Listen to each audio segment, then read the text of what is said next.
मुरली अमृत की धारा है धारा, जो देती दुखों से किनारा। मुरली अमृत की धारा है धारा, जो देती दुखों से किनारा। भूले जीवन में हो जाए शिव बाबा मुरली में समझाए। भूले जीवन में हो जाए शिव बाबा मुरली। ओम शांति। आज की तारीख है 11/9/2022 की अव्यक्त मुरली। Revise date 8/4/1992 Madhuban. अव्यक्त बाप दादा। ब्रह्मा बाप से प्यार की निशानी है अव्यक्त फरिश्ता बनना। आज बेहद का बाप अपनी आदि श्रेष्ठ डायरेक्ट रचना को देख रहे हैं। ब्राह्मण आत्माएं डायरेक्ट शिववंशी ब्रह्म कुमार और कुमारियां हो। ब्राह्मण आत्माएं आदि देव की आदि रचना हो, इसलिए कल्प वृक्ष में ब्राह्मण फाउंडेशन अर्थात जड़ में दिखाए गए हैं। अपना स्थान देखा है ना, तो वृक्ष में आप आदि रचना बीज के समीप जड़ में दिखाए गए हो, इसलिए डायरेक्ट रचना हो। अन्य आत्माएं डायरेक्ट मात पिता अर्थात शिव बाप और ब्रह्मा माता अर्थात डायरेक्ट परमात्म रचना नहीं है। आप डायरेक्ट मात पिता की रचना हो। फर्क है ना। आप आदि रचना और अन्य धर्म आत्माओं की रचना, दोनों में अंतर है। आप परमात्म रचना अपने रचता माँ पिता दोनों को अच्छी तरह से जानते हो। अन्य धर्म की आत्माएं आप तना से निकली है। आप जड़ भी हो और तना भी हो। ब्राह्मण रूप में वृक्ष की जड़ में हो और देवता रूप में वृक्ष के तना हो। और सभी धर्म आप तना से निकलते हैं, तो आप डायरेक्ट रचना का कितना महत्व है। डायरेक्ट बीज के साथ संबंध है, उन्हों का इनडायरेक्ट संबंध है, आपका डायरेक्ट है। आप सभी रूहानी नशे से कहेंगे कि हम परमात्म संतान हैं। जो भी धर्म वाली आत्माएं आती हैं, वह सभी अपने को क्रिश्चियन बौद्धी इस्लामी कहलाएगी। डायरेक्ट शिववंशी व आदि देव ब्रह्मा की रचना नहीं कहलाएगी। क्राइस्ट वंशी क्रिश्चियन कहेंगे। धर्म पिता क्राइस्ट के क्रिश्चियन हैं, यही जानते हैं वह सभी धर्म पिता के वंश हैं। और आप कहेंगे परमात्मा के, तो धर्म पिता और परमात्मा कितना अंतर है। डबल विदेशी क्या समझते हैं, परम पिता के हो या धर्म पिता के हो।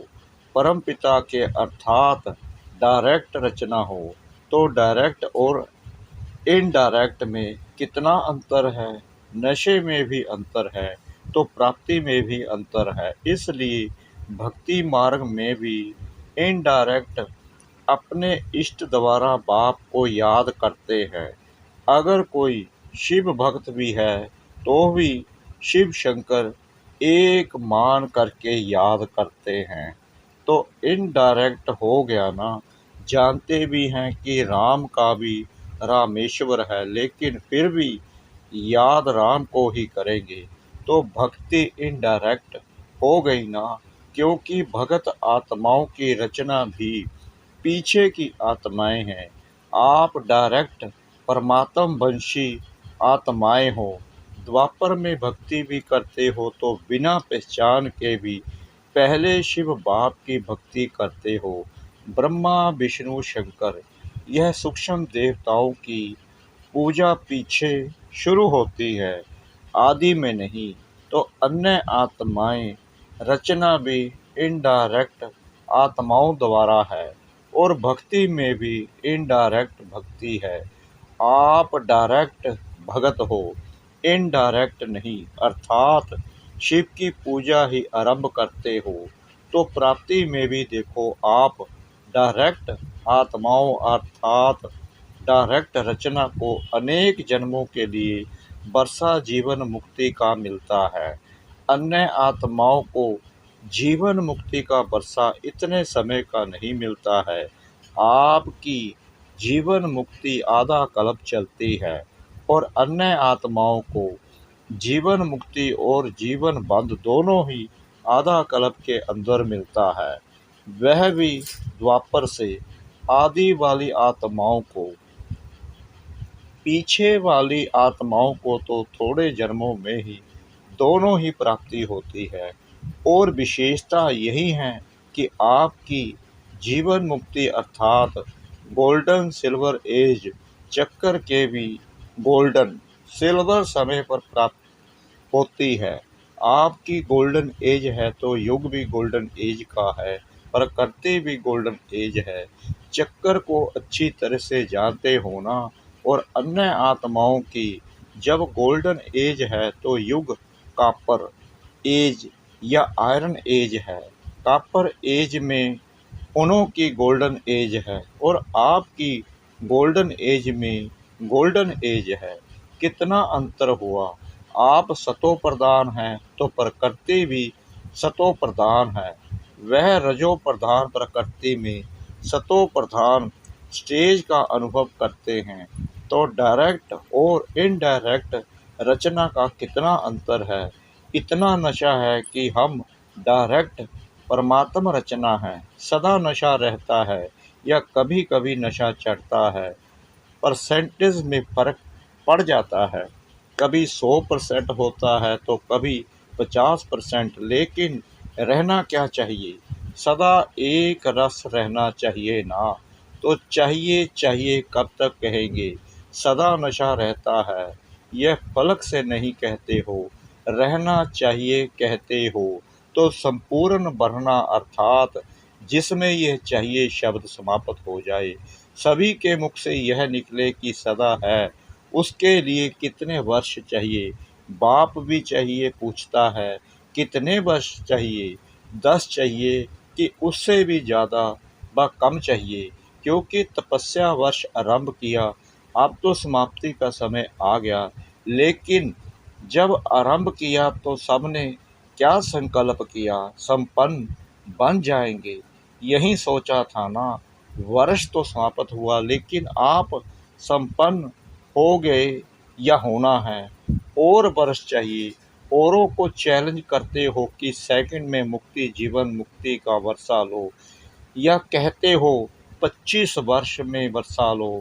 तो 12 मास में कितने सेकंड कितने दिन हुए।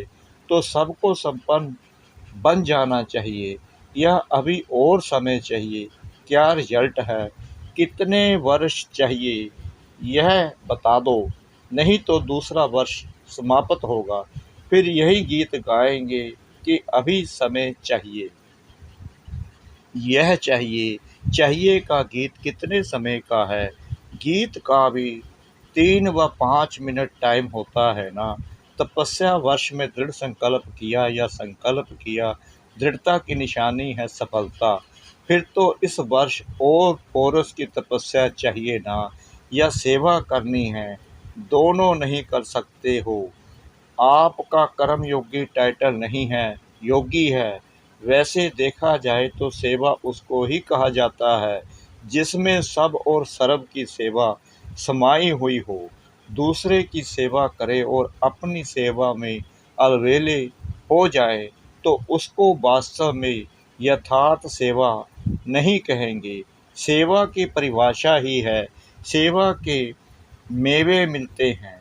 सेवा अर्थात मेवा, फ्रूट यानी फल। प्रत्यक्ष फल सेवा करो, मेवा खाओ।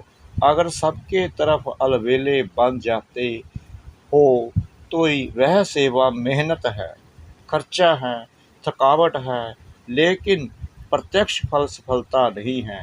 पहले सबको सफलता साथ में औरों को भी सफलता की अनुभूति हो, साथ साथ हो, सबको हो और औरों को नहीं हो तो भी यथार्थ सेवा नहीं है, और औरों को हो, सबको नहीं हो तो भी यथार्थ सेवा नहीं है। तो सेवा में सेवा और योग दोनों ही साथ साथ क्यों नहीं रहता? उसका कारण क्या है? एक तो देखते हो तो दूसरा ढीला होता है, दूसरे को देखते हो तो पहला ढीला होता। इसका कारण क्या है? कारण है कि सेवा के प्लान यानी कि योजना तो बहुत अच्छे अच्छे बनाते हो, लेकिन प्लान स्वच्छ बुद्धिमान प्लान नहीं बनाते। प्लान बुद्धि अर्थात सेवा करते और कोई भी बात बुद्धि को टच नहीं करे, सिवाय निमित्त भाव और निर्माण भाव। निर्माण करते निर्माण स्थिति की कमी हो जाती है, इसलिए निर्माण का कार्य जितना सफल करने चाहते हो उतना सफल नहीं होता है। शुभ भावना व शुभ कामना का बीज ही है निमित्त भाव और निर्माण भाव। हद का मान नहीं लेकिन निर्माण। इसलिए सेवा के प्लान बनाने के पहले प्लेन बुद्धि बनाना अति आवश्यक है। नहीं तो प्लेन बुद्धि के बजाय अगर बुद्धि में और अयथार्थ भाव का खिचड़ा मिक्स हो जाता है तो जो सेवा के प्लान बनाते हो उसमें भी रतन जड़ के साथ साथ पत्थर भी जड़ जाते हैं। रतन और पत्थर मिक्स हो जाते हैं। 9 रतन जड़ेंगे तो एक पत्थर मिक्स करेंगे। कोई भी चीज़ में 9 रियल हो और एक आर्टिफिशियल हो तो वैल्यू क्या होगी? और ही लेने वाले के भी संकल्प चलेंगे कि यह 9 भी रियल हैं या मिक्स हैं।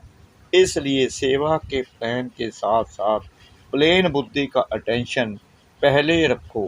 अगर प्लेन बुद्धि है और सेवा के प्लान इतना बड़ा नहीं भी हैं, फिर भी प्लेन बुद्धि वाले को नुकसान नहीं है, बोझ नहीं है। सेवा का फायदा कम है लेकिन नुकसान तो नहीं कहेंगे ना। मिक्सचर बुद्धि में तो नुकसान है, इसलिए यह वर्ष भी तपस्या का करेंगे। सेवा में तो कहते हो कि नीचे आ जाते हैं तो क्या करेंगे? सिर्फ तपस्या करेंगे। जब स्वयं संपन्न बनो तब विश्व परिवर्तन का कार्य भी संपन्न होगा। आप सबके संपन्नता की कमी के कारण विश्व परिवर्तन का कार्य संपन्न होने में रुका हुआ है। प्रकृति दासी बन आपकी सेवा के लिए इंतजार कर रही है कि ब्राह्मण आत्माएं ब्राह्मण सो फरिश्ता और फिर फरिश्ता सो देवता बने, तो हम दिल व जान सिक व प्रेम से सेवा करें, क्योंकि सिवाय फरिश्ता बने देवता नहीं बन सकते।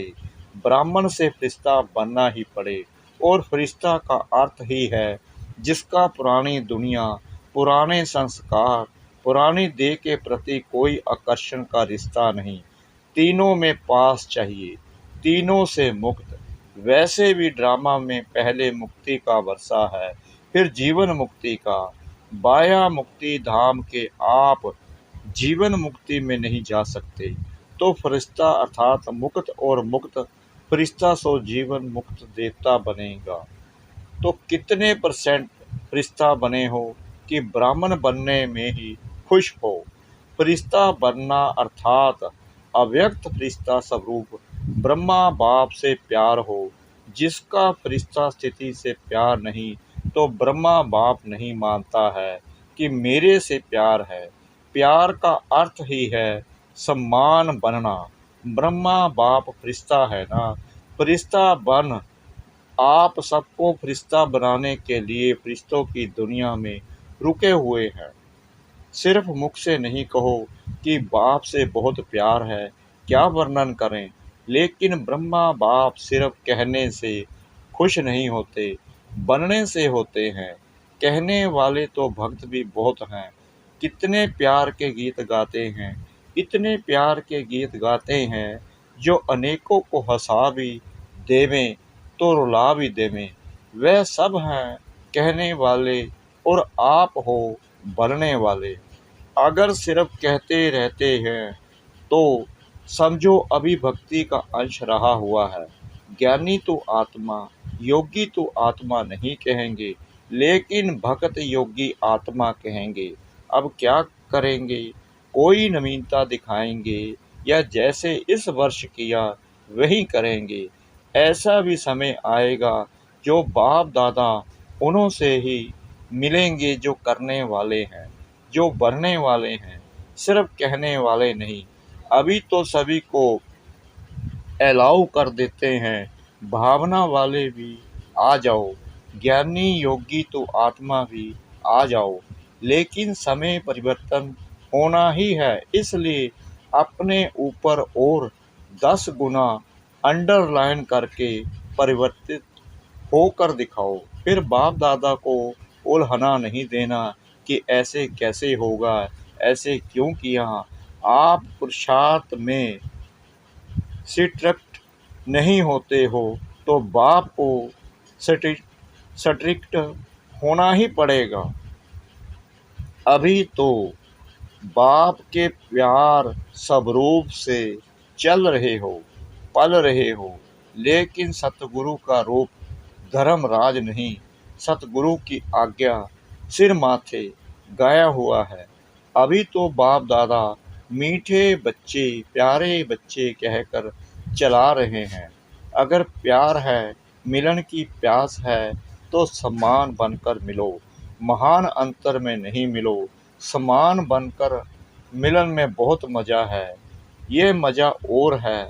अच्छा, बाप से मिल लिया, दृष्टि ले लिया, वहाँ गए तो फिर कोई कमजोरी आ गई, शक्ति मिली और काम में लाई, 1-2 बार विजयी बने, फिर कमज़ोर बन गए, तो यह अपने प्रकार का मिलना है। लेकिन यथार्थ प्यार, यथार्थ मिलन इससे बहुत ऊंचा है, बहुत बहुत प्यारा है। उसका अनुभव करो, समझा? सतगुरु की कोई ने आज्ञा नहीं मानी तो सतगुरु है ना। बाप के आगे तो बच्चों के नाज लाड़ कोड चलते हैं। अगर बाप से सच्चा प्यार है तो इस वर्ष में फरिश्ता समान बनकर दिखाओ। अभी इतने सब मिलने के लिए आए हैं, बहुत अच्छा है, लेकिन और अच्छे से अच्छा करना है। प्यार करना और प्यार निभाना, उसमें अंतर है। करने वाले सभी हो, अगर प्यार नहीं होता तो इतने सब क्यों आते? लेकिन करना और निभाना, इसमें अंतर हो जाता है। प्यार करने वाले अनेक होते हैं और निभाने वाले कितने होते हैं। तो आप निभाने वाले हो, निभाने वाले फिर चाहिए, चाहिए नहीं कहेंगे। प्रैक्टिकल है, सिर्फ मुख से नहीं। सुनाया ना कि तपस्या के चार्ट में भी अपने को मार्क्स सर्टिफिकेट देने वाले बहुत हैं, लेकिन सर्व के संतुष्टता का सर्टिफिकेट कोई कोई को प्राप्त होता है। चार्ट रखने वाले भी बहुत निकले, अपने को अच्छे से अच्छा सर्टिफिकेट देने वाले भी बहुत निकले। बहुत नहीं हैं, लेकिन कुछ हैं। सेकंड नंबर वाले बहुत हैं, लेकिन सबके मुख से यह निकले कि हाँ, यह नंबर 1 है। सबके दिल से यह दुआओं का सर्टिफिकेट मिले, इसको कहेंगे नंबर 1। कई बच्चे कहते हैं कि हम तो ठीक हैं, लेकिन कोई कोई आत्मा का कोई कड़ा हिसाब है हमारे से, जो कितना भी उसको संतुष्ट करते लेकिन वह संतुष्ट नहीं होता। बाप दादा ने पहले भी कहा था कि अगर ऐसा कोई कड़ा हिसाब किताब है भी तो भी कम से कम 95% सर्टिफिकेट मिलने चाहिए। 5% का कड़ा हिसाब किताब है, वह भी माफ़ है, लेकिन 95% दिल से दुआएं दे। कई ऐसे कहते हैं कि सबसे संतुष्ट कौन है, ऐसा तो एक भी दिखाई नहीं देता। बड़ों के लिए भी सोचते हैं कि इनसे ही नाराज हैं तो हमसे हुए तो क्या बड़ी बात है। लेकिन उन्हों से 95% दिल से राजी हैं। बड़ों की बात दूसरी है, बड़ों को जज बनना पड़ता है, तो दो में से एक की बात हाँ करेंगे, वह कहेंगे बहुत अच्छे, जिसको ना करेंगे वह कहेंगे यह भी अच्छे नहीं हैं। तो जज एक को हाँ करेगा या दोनों को, तो वह बातें अलग बात है, लेकिन दिल की तपस्या, दिल का प्यार, निमित भाव, शुभ भाव, वो सर्टिफिकेट सामने देखो। यह नहीं कॉपी करो कि बड़ों से भी संतुष्ट नहीं है, हम तो पास हो जाएंगे, ऐसे नहीं सोचो। 95% अगर संतुष्ट हैं तो नंबर मिल जाएगा, समझा? अच्छा, चारों ओर के आदि पिता के आदि रचना, डायरेक्ट रचना, श्रेष्ठ आत्माएं सर्व जीवन मुक्त का बरसा, अनेक जन्म प्राप्त करने वाली आत्माएं, सर्व ब्राह्मण सो फरिश्ता, फरिश्ता सो देव आत्मा बनने वाली अधिकारी आत्माएं, सदा प्लेन बुद्धि बल सेवा के प्लेन में सफलता प्राप्त करने वाली आत्माएं, बाप से सच्चा स्नेह, सच्चा प्यार निभाने वाली सर्व समीप आत्माओं को बाप दादा का याद, प्यार और नमस्ते। मीठे मीठे सिकला दे बच्चों प्रति माता पिता बाप दादा का याद, प्यार और गुड मॉर्निंग। रूहानी बाप की रूहानी बच्चों को नमस्ते। हम रूहानी बच्चों की रूहानी बाप दादा को श्रद्धा भरी, प्रेम भरी नमस्ते। शुक्रिया बाबा, शुक्रिया बाबा, शुक्रिया बाबा, इस मीठी मीठी मीठी मुरली के लिए। वरदान। कंट्रोलिंग पावर द्वारा तूफान को भी तोहफा बनाने वाले यथार्थ योगी भव। यथार्थ व सच्चा योगी वह है जो अपनी बुद्धि को 1 सेकंड में जहाँ और जब लगाना चाहे वहाँ लगा सके। परिस्थिति हलचल की हो, वायुमंडल तमोगुणी हो, माया अपना बनाने का प्रयत्न कर रही हो, फिर भी सेकंड में एकाग्र हो जाना, यह है याद की शक्ति। कितना भी व्यर्थ संकल्पों का तूफान हो, लेकिन सेकंड में तूफान आगे बढ़ने का तोहफा बन जाए। ऐसी कंट्रोलिंग पावर हो, ऐसी शक्तिशाली आत्मा कभी ये संकल्प नहीं लाएगी कि चाहते तो नहीं हैं लेकिन हो जाता है। स्लोगन। योग युक्त और युक्ति युक्त कर्म करने वाले ही विघ्न प्रूफ बन सकते हैं। योग युक्त और युक्ति युक्त करने वाले ही विघ्न प्रूफ बन सकते हैं। ओम शांति।